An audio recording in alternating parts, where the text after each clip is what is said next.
డైరెక్ట్గా సునీత అని మాట్లాడింది కాబట్టి నేను ఈ వీడియో చేస్తున్నానండి. ఫస్ట్ ఆఫ్ ఆల్ ప్రవస్తి, చిన్నప్పటి నుంచి నేను బాలుగారు, జానకి గారు, చిత్రమ్మ అందరూ ఒళ్ళో కూర్చోబెట్టుకున్నట్టే నేను కూడా నేను ఒళ్ళో కూర్చోబెట్టుకుని ముద్దు చేశానమ్మా. ఇప్పుడు నీకు 19 ఏళ్ళు కదా, అలాగే ఒళ్ళో కూర్చోబెట్టుకుని ముద్దు చేస్తే బాగుండదు కదా. చిన్నప్పుడు చాలా బాగా పాడావు అనే దానికంటే చాలా ముద్దుగా పాడావు అనేవారు, నీకు గుర్తుందో లేదో. ముద్దుగా ఉండేదానివి, ముద్దుగా పాడేదానివి, చాలా బాగా పాడేదానివి. చిన్నప్పుడు పాడినట్టు 19 ఏళ్ళకు కూడా కన్సిస్టెన్సీ మెయింటైన్ చేస్తుంటే సంతోషించే వాళ్ళల్లో మొట్టమొదటి వ్యక్తి నేనే అవుతాను. ఎందుకంటే మా ప్రవస్తి, మా శ్రీలలిత, మా ప్రణతి, మా గాయత్రి అని మేమే ఎక్కువ చెప్పుకొని మురిసిపోయే పిచ్చివాళ్ళం మేము. ఎందుకంటే ఎవరు బాగా పాడితే ఆ పాటలో కరిగిపోయి కన్నీళ్ల పర్యంతం అయిపోయి ఏడ్చేసిన సందర్భాలు, ఏడ్చేసిన ఎపిసోడ్స్ చాలా ఉన్నాయి. అవి నువ్వు చూడలేదేమో, అవి మిస్ అయ్యావు అనుకుంటా. అలాంటి ప్రవస్తి ఈరోజు ఇంత పెద్దదైపోయి రోడ్ మీదకి వెళ్ళి ఇంతమందితో మాట్లాడి తన బాధలు వెళ్ళగక్కుని మమ్మల్ని మా గురించి చర్చించే స్థాయికి ఎదిగింది అంటే నాకు కొంచెం అసంతృప్తిగా కూడా ఉంది. But that doesn't matter for you, because నువ్వు చెప్పాలనుకున్నది చెప్పావు బయటికి వెళ్ళి. ప్రవస్తి, నీకు విషయం చెప్పాలమ్మా. నీకు పాడితే తీయగా కాంపిటీషన్ మాత్రమే కాదు, డిఫరెంట్ ఛానల్స్లో కూడా కాంపిటీషన్లో నువ్వు పార్టిసిపేట్ చేసావు కదా. నీకు ప్రాసెస్ తెలీదమ్మా? సింగర్ సెలెక్షన్ అంటే సింగర్స్ పంపించేటటువంటి సాంగ్ సెలెక్షన్లో రైట్స్ అనేవి కూడా ప్రతి ఛానల్కి కొన్ని సాంగ్స్కి రైట్స్ ఉంటాయి. వాటిల్లోంచి కూడా సెలెక్ట్ చేయాలి అన్న ప్రాసెస్ నీకు తెలుసో లేదో నాకు తెలియదు, కానీ ఆడియన్స్ అందరికీ మాత్రం చెప్తే అన్ని విషయాలు చెప్పు. ప్రాసెస్ గురించి చెప్పు. ఆ ప్రాసెస్లో ఉన్నటువంటి రెస్ట్రిక్షన్స్, ఛానల్కి ఉన్నటువంటి రెస్ట్రిక్షన్స్, ఇవన్నీ కూడా మాట్లాడమ్మా. అప్పుడు నేను నిజంగా సంతోషిస్తాను. సో ఛానల్కి అండి కపుల్ ఆఫ్ రెస్ట్రిక్షన్స్ ఉంటాయి మ్యూజిక్ని డిప్లాయ్ చేయడానికి, అంటే మ్యూజిక్ని వాడుకోవడానికి. అన్ని పాటలకి రెస్ట్రిక్షన్, అన్ని పాటలకి లీనియన్స్ ఉండదు. కాబట్టి ఏంటంటే వీళ్ళు ఇచ్చే పార్టిసిపెంట్స్ ఇచ్చే సాంగ్ లిస్ట్లో వేటికైతే రైట్స్ ఉంటాయో అవి మాత్రమే కాంపిటీషన్లో పాడాల్సి ఉంటుంది. అవి నచ్చ చెప్తాను కూడా ప్రతిసారి. నచ్చ చెప్తా అంటే నేను కాదండి, మేనేజ్మెంట్. తర్వాత ఎన్నిసార్లు రిపీట్ అయింది అంతకుముందు కాంపిటీషన్లో ఆ పాట అనేది కూడా చూస్తారండి యాజమాన్యము. ఇదంతా కూడా మీకు తర్వాత జ్ఞాపిక వాళ్ళు ఎక్స్ప్లెయిన్ చేస్తారు ఈ ప్రాసెస్ ఎలా సాగుతుంది అనేది. సో నేను ఏ పాట ఇచ్చినా వాళ్ళు వద్దంటున్నారు, నేను ఏ పాట ఇచ్చినా వాళ్ళు వద్దంటున్నారు అని మాత్రమే ఎక్కువసార్లు ప్రొజెక్ట్ చేసింది తను. రీజన్ ఇది అని మీకు తెలియదు కదా, అందుకని చెప్తున్నాను. సో నేను కొరకొరా చూశాను అని చెప్పి అంటున్నావు కదా నాన్న. సో నేను కొరకొరా నిన్ను ఎందుకు చూస్తానో, ఎందుకు చూడాల్సిన అవసరం ఏమిటో నాకు అర్థం కాలేదు. అక్కడ ఉన్నటువంటి నేను, కీరవాణి గారు, చంద్రబోస్ గారు నిన్నే ఎందుకు టార్గెట్ చేశామనే విషయం నాకు ఇప్పటికీ ఆలోచించటానికి కూడా నాకు అసలు కనీసం ఆ థాట్ కూడా రావటం లేదు. బేసిక్గా నేను నిన్ను కొరకొర ఎందుకు చూసానో మరి నాకు అర్థం కాలేదు. నువ్వు మర్చిపోయావు అనుకుంటా. నేను నీకు కొన్ని విషయాలు గుర్తు చేస్తాను. ఏంటంటే అమ్మా, క్లాసికల్ రౌండ్లోనే అనుకుంటా నీ దగ్గరికి వచ్చి మరి నువ్వు కొంచెం అప్సెట్గా ఉంటే, నువ్వు ప్రతిదానికి నువ్వు అప్సెట్ అయిపోతావు, ప్రతిదానికి ఇరిటేట్ అయిపోతావు. నీ వాయిస్ అలాంటిది. కొంతమంది ఇమోషన్స్ కంట్రోల్ చేసుకోగలుగుతారు, కొంతమంది కంట్రోల్ చేసుకోలేరు. నేను అమ్మ స్థానంలో ఉన్నాను కాబట్టి నేను అర్థం చేసుకోగలుగుతాను. నీ దగ్గరికి వచ్చి మరి మిగతా పార్టిసిపెంట్స్ సాక్ష్యంగా ఉన్నారు తల్లి. ఈ రోజుల్లో ఏంటంటే నువ్వు నా మీద ఇన్ని ఎలిగేషన్స్ వేసావు, ప్రూవ్ చేసుకోవాల్సిన అవసరం కూడా నాకు ఉంది కదా, unfortunately are fortunately, what ever it may be. So వాళ్ళందరి మధ్యలో నీకే చెప్పాను వచ్చి, ప్రవస్తి క్లిక్ నడుస్తున్నప్పుడు నువ్వు దాన్ని బేస్ చేసుకొని పాడుతున్నావు. మృదంగం అటు ఇటు అయినా కూడా నువ్వు అప్సెట్ అవ్వాల్సిన అవసరం లేదమ్మా. నువ్వు ఎలా పాడావనేది నాకు తెలుసు, మా అందరికీ అర్థమైంది. అక్కడ కొంచెం మృదంగం నేనేదో ఇబ్బంది పెట్టినట్లుంది అని నేను నీ దగ్గరకు వచ్చి మాట్లాడాను.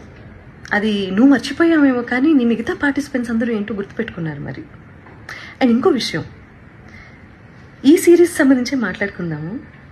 నువ్వు గాయత్రి ఫేవరెటిజం, శ్రీలలిత ఇంకోళ్ళు అని రకరకాల పేర్లు తీస్తున్నావు. నాకు అదేంటో అర్థం కావట్లేదు. కానీ వీళ్ళెవ్వరూ మ్యాంగో మ్యూజిక్లో పాడలేదమ్మా, నువ్వు తప్ప. నేను నిన్నే ఎందుకు పిలిచాను వీడియో చేయడానికి? నిహాల్ గారు నీ గురువు గారు, అష్టలక్ష్మి స్తోత్రం చేసినప్పుడు నేను వెనకాల కోరస్ బ్యాచ్లో నువ్వు పాడావు, గుర్తుందా నీకు? రికార్డ్ చేసినప్పుడు వీడియో షూట్ చేసే టైంలో నేను ఒక్కదాన్నే షూట్ చేయొచ్చు తల్లి. నువ్వు బాడీ షేమింగ్ అని మాట్లాడుతున్నావు కదా, నేను వేరే ఎవరినో నలుగురిని నా వెనకాల కూర్చోపెట్టుకుని చేయొచ్చమ్మా.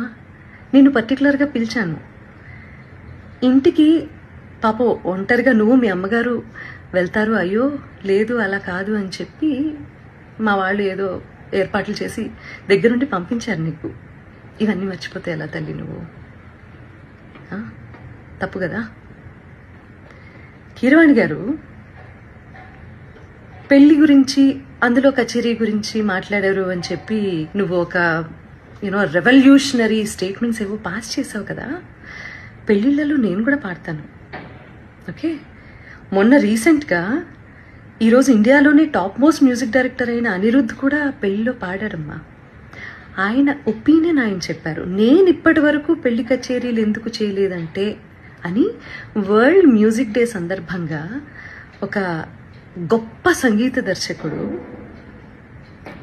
ఆయన పాయింట్ ఆఫ్ వ్యూ ఏంటనేది ఆయన ఎక్స్ప్లెయిన్ చేస్తే, నీలో ఉన్న ఇన్ఫీరియారిటీ కాంప్లెక్స్ మూలంగా అది నిన్నే అంటున్నారు అని అనుకొని అది నువ్వు ఓన్ చేసుకోవటం తప్పు కదా తల్లి. అసలు ఎవరన్నా ఫీల్ అవ్వాలి అంటే ఫస్ట్ నేను ఫీల్ అవ్వాలి ఆ ముక్కకి. ప్రవస్తి, నేను మీ అమ్మగారిని నువ్వు అని సంబోధించినందుకు నీకు బాధేసింది, అది అసలు సంస్కారమా అని మాట్లాడావు కదమ్మా. ఎలిమినేషన్ జరిగిన వెంటనే మీ ఇద్దరు పేర్లు అనౌన్స్ చేసిన తర్వాత ఆవిడ స్టేజ్ దగ్గరకు వచ్చి నీ చేతిలో ఉన్న ట్రోఫీ, అసలు ఇది నీ చేతిలో ఉండాల్సిన ట్రోఫీ కాదు, అది ఇచ్చేసేయి అని చాలా ఎమోషనల్ డ్రామా క్రియేట్ చేసి చరణ్ గారి చేతిలో ఉన్నటువంటి మైక్ లాక్కోవడానికి ప్రయత్నం చేసి, ఆ తర్వాత వెనక్కి వస్తూ నేను అక్కడ కూర్చున్నప్పుడు నీ మూలంగానే నువ్వే మోసగత్తెవి ఇలా నా మొహం మీద ఇలా పెట్టి మాట్లాడినప్పుడు అది కరెక్ట్ అనిపించిందమ్మా నీకు? నేను ఇలా నమస్కారం పెట్టి ప్లీజ్ అన్నాను, అంతే కదమ్మా? సో సునీత గారు రీల్ పెట్టారు, దానికి ఆన్సర్ ఈ రీల్. సో లాస్ట్ వరకు చూడండి. సునీత గారు మీరు చెప్పారు, ఫస్ట్ నేను పాయింట్ వైజ్ వెళ్తాను. సో ఫస్ట్ పాయింట్ ఏంటంటే మీరు చెప్పారు చిన్నప్పటి నుంచి చూస్తున్నాను, ఒళ్ళో కూర్చోబెట్టుకున్నాను అని చెప్పారు. ఇప్పుడు నేను ఎలా చేయాలి అని కూడా అన్నారు. సో లేదు, నేను ఇప్పుడు నన్ను ఒళ్ళో కూర్చోబెట్టుకోమని నేను అడగలేదు. నాకు ఆ minimum respect as a human, as a singer ఇవ్వమన్నాను. అండ్ మీరు రీల్లో ఎంత బాగా మాట్లాడారో రియల్లో కూడా అంతే బాగా మాట్లాడుంటే ఇవన్నీ అయ్యేదే కాదు మ్యామ్. సో అదొకటి. పాయింట్ నెంబర్ 2, నాకు కన్సిస్టెన్సీ లేదని కూడా చెప్పారు. చిన్నప్పుడు ఎలా పాడావో ఇప్పుడు అలా పాడట్లేదు అని కూడా చెప్పారు. Okay, that's your opinion, I totally respect that. So నేను దాని మీద ఏం మాట్లాడట్లేదు. సో ఇప్పుడు మీరు అన్నారు కదా నేను పూర్తిగా సాంగ్ సెలెక్షన్ విషయంలో మాట్లాడలేదని. సో మ్యామ్ మాకు ముందే రైట్స్ ఇవ్వడం జరిగింది, స్కెడ్యూల్ 1 ముందే. So Aditya Music, Saregama, T Series, Mango Music, so ఏవి మాకు ఇచ్చిన రైట్స్. మేము ఈ రైట్స్ లో నుంచే సాంగ్స్ చూసి ఇచ్చాం వాళ్ళకి. సో నా సాంగ్స్ రిజెక్ట్ చేసిన కారణం అయితే రైట్స్ ప్రాబ్లం కాదు, దేనిలో కూడా జరిగిందో చెప్తాను. ఇది రాఘవేందర్ రావు గారి ఎపిసోడ్ లో ఆయన చేసిన మంచి డివోషనల్ మూవీస్ నుంచి నేను మంచి డివోషనల్ సాంగ్స్ ఇచ్చాను లిస్ట్ లో.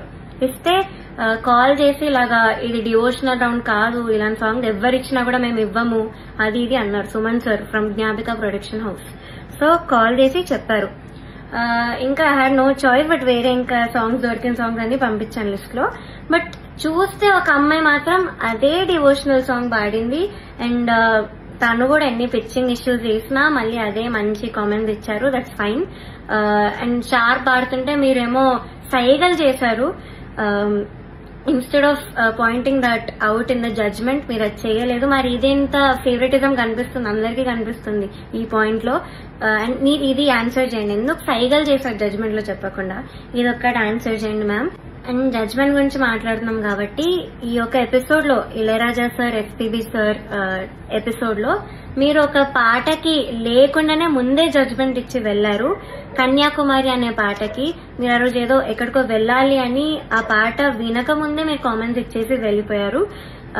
అది ఎలాంటి కామెంట్ అయినా, ఒరిజినల్ సాంగ్ గురించి అయినా ఏదైనా కూడా జడ్జ్మెంటే. సో మీరు ఇలా చెప్పేసి వెళ్ళిపోయారు సాంగ్ వినకుండానే. సో అదొకటి. అండ్ మీరు రీల్లో నేను పేర్లు మెన్షన్ చేశాను చెప్పారు. ఎస్, నేను గాయత్రి అక్క ఇంకా శ్రీధృతి పేరు మెన్షన్ చేశాను. కానీ మీరు ఇంకేదో ప్రణతి ఇంకా శ్రీలలిత అని చెప్పారు మీ రీల్లో. నేను ఈ 2 నేమ్స్ ఎక్కడా కూడా వాడలేదు, వీడియోలో కానీ ఇంటర్వ్యూస్ లో కానీ ఎక్కడా ఎత్తలేదు. సో మీరు ఎక్కడి నుంచి విన్నారో ఎవరి నుంచి విన్నారో తెలియదు మ్యామ్. నా వీడియో ఒక్కసారి చూడండి, నేను దానిలో చెప్పలేదు, ఈ పేర్లు అయితే అస్సలు ఎత్తలేదు. అండ్ శ్రీలలిత గురించి కూడా నేను ఎప్పుడు మాట్లాడాను, బికాస్ చాలా నాలెడ్జ్ ఉన్న అమ్మాయి, షీఈ్ అన్ అమేజింగ్ సింగర్. నేను తన గురించి అసలు మాట్లాడను. సో నా క్వశ్చన్స్, నా యాక్చువల్ క్వశ్చన్ కి మీ ఆన్సర్ రాలేదు, విచ్ ఇస్ లిరిక్స్ మర్చిపోయిన వాళ్ళు ఎందుకు టాప్ లో ఉన్నారు. I also give you the songs. చమ్కీ లాంగీలేసి పల్లవి స్టార్టింగ్ అయితే మర్చిపోయింది, అది మీరు కామెంట్స్ లో చెప్పలేదు. అండ్ సీతారామచరితం దానిలో కూడా లిరిక్స్ మర్చిపోయారు, అది కూడా మీరు కామెంట్స్ లో చెప్పలేదు. And the third thing is చేతుల మీద రాసుకొని వస్తే అదొక కామెడీ థింగ్ లాగా పోర్ట్రే అయింది, కానీ ఒక కాంపిటీషన్ మీరు అలా చెయ్యలేదు. అట్లీస్ట్ మార్క్స్ లో అయినా మీరు అక్నాలెడ్జ్ చేసి ఇస్తారేమో అనుకున్నాను, కానీ చూస్తే వాళ్ళందరూ కూడా టాప్ లో ఉన్నారు లాస్ట్ లో. ఇక్కడ చాలా డిస్క్రిమినేషన్ కనిపించింది మ్యామ్, వెరీ హర్టింగ్. బికాజ్ మేము ఆ పాటలకి అంత లిరిక్స్ ఉన్న పాటలు, ఎస్పెషలీ మన భారతంలో నేను పాడాను, అండ్ అదర్ సాంగ్స్ కూడా డైలాగ్స్ కూడా ఉన్నాయి. మన భారతం అనే పాటలో చాలా చాలా లిరిక్స్ ఉండే, కానీ మేము అక్కడ లిరిక్స్ కరెక్ట్ పాడే వాళ్ళు కూడా మర్చిపోకుండా, మేమందరం అంత హార్డ్ వర్క్ చేసుకునే, అందరు సింగర్స్ కి తెలుసు ఎంత కష్టమో లిరిక్స్ గుర్తుపెట్టుకోవడం తక్కువ డ్యూరేషన్ లో. సో మేమంతా హార్డ్ వర్క్ చేసి ఆ స్టేజ్ మీద లైట్స్ కి టెన్షన్ లో మర్చిపోకుండా పాడడానికి అంతా ట్రై చేసి పాడాక కూడా మీరు మర్చిపోయిన వాళ్ళకి చేతి మీద రాసుకొని వచ్చిన వాళ్ళని అంత అప్రిషియేట్ చేస్తే మాకు డెఫినెట్లీ హర్టింగ్ ఉంటుంది ma'am. It's very very discriminating. So ఇంకొకటి, మీరు మ్యాంగో మ్యూజిక్ వాటి గురించి మాట్లాడారు కదా మ్యామ్. ఫస్ట్ థింగ్ వచ్చేసి, నాకు మా గురువు గారు నిహాల్ కొండూరి గారు, ఆయన కంపోజిషన్ లో, అది మీరు పాడిన ఆయన కంపోజిషనే. సో ఆయన ఇలాగా ఎవరెవరు అవైలబుల్ ఉన్నారు కోరస్ పాడడానికి అంటే ఐఎమ్ ఇంట్రెస్టెడ్ సార్ అని నేను చెప్పాను. సో నాకు ఆపర్చునిటీ అలా వచ్చింది. సో ఇంకొకటి ఏంటంటే, మీరు అన్నారు నిన్ను మీ మదర్ ని సేఫ్ గా పంపిమని నేనే చెప్పాను అని.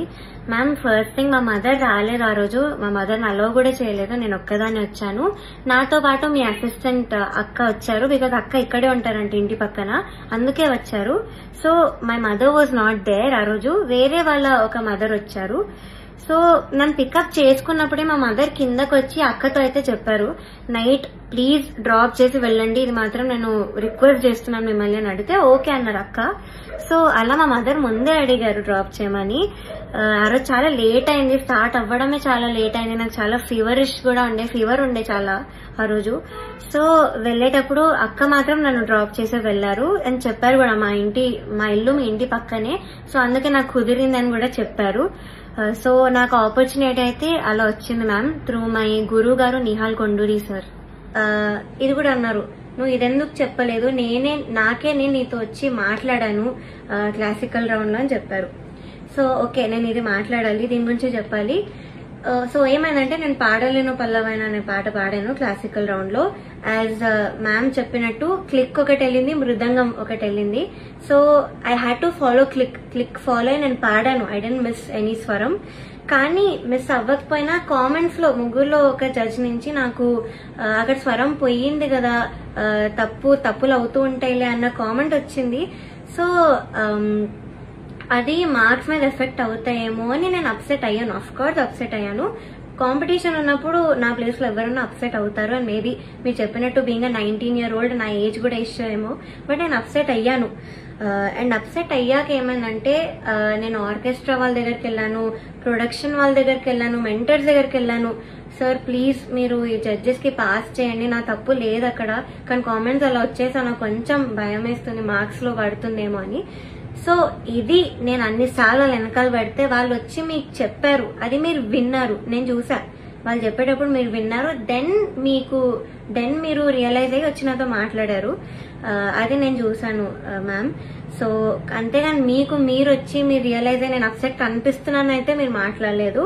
అప్పుడు కూడా మీరు ఎలా మాట్లాడారంటే, ఊరికే అప్సెట్ అయిపోతున్నారన్న వేలో మీరు మాట్లాడారు, ఐ స్టిల్ రిమెంబర్.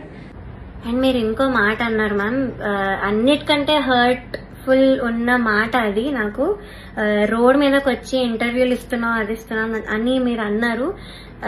ఒక 19 year old ని పట్టుకొని అనే మాట అయితే అది కాదు మ్యామ్. అండ్ నేను రోడ్ మీద ఇవ్వలేదు మ్యామ్, నేనేం ధర్నాలు చేస్తూ అలా చేయలేదు. ఫస్ట్ ఆఫ్ ఆల్ మా ఇంటి నుంచే జూమ్ ఇంటర్వ్యూస్ అటెండ్ అయ్యాను అండ్ ఆఫీసెస్ కి వెళ్ళే నేను ఇంటర్వ్యూ ఇచ్చాను. సో రోడ్ మీద అయితే నేను I don't create any nuisance.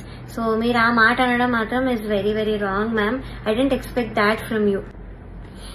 And ma'am మీరు ఇంకొకటి అన్నారు, నేను ఏదో రెవల్యూషనరీగా ఏదో చేశాను, ఏదో మాట్లాడానని. సో అది కీరవాణి గారు ఇలా వెడ్డింగ్ షోస్ లో పాడే సింగర్స్ గురించి ఇలా అన్నారు కదా. సో నేను యాక్చువల్ స్టేట్మెంట్ ఏమన్నారో అది నేను చెప్తాను. వెడ్డింగ్స్ లో పాడేవాళ్ళు నా దృష్టిలో సింగర్స్ కాదు అని అయితే సార్ అన్నారు. సో అది మీరు సార్ ఒపీనియన్ అని కూడా అన్నారు రీల్లో. సో అది నాకైతే ఒక ఇన్సల్ట్ లా అనిపించింది మ్యామ్. బికాస్ ఫర్ ఎగ్జాంపుల్ అంటే ఒపీనియన్ కి ఇన్సల్ట్ కి చాలా డిఫరెన్స్ ఉంది. సో నేను దానికి ఎగ్జాంపుల్ కూడా ఇస్తాను. ఇప్పుడు నువ్వు చేసే పని నాకు నచ్చదు అంటే అది ఒపీనియన్.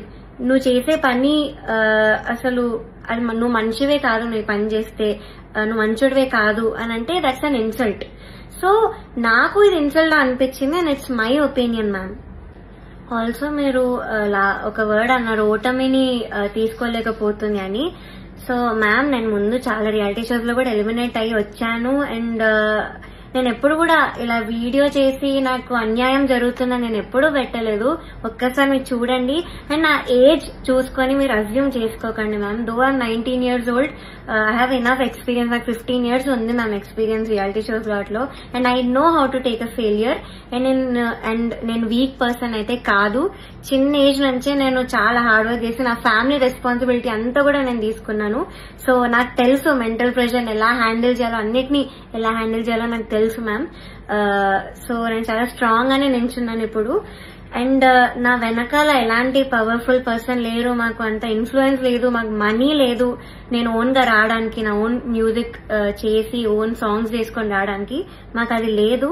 సో నేను అన్ని నా సోషల్ లైఫ్ కానీ నా స్టడీస్ అన్నిటినీ పక్కన పెట్టి మ్యూజిక్ ఇస్ మై ఎవ్రీథింగ్ అనుకుంటూ బతుకుతున్నాను. సో అలాంటి దానిలో ఇంజస్టిస్ జరిగినప్పుడు ఎవరికైనా ఉంటుంది మ్యామ్, ఇలా అప్సెట్ అవడం అనేది పక్కా ఉంటుంది. సో నేను మళ్ళీ once again I'm saying ma'am, you are a legendary singer. I was always a fan, I'm still a fan. మీరంటే నాకు చాలా చాలా అభిమానం as a singer. So judgement ఒక్కటి నేను ప్రూఫ్స్ తో మీకు పెట్టాను. So please answer my questions. Once again no personal hate, I'm still a fan of you. So ఇదొక్కటి నేను చెప్పాలనుకున్నాను ma'am. Thank you so much.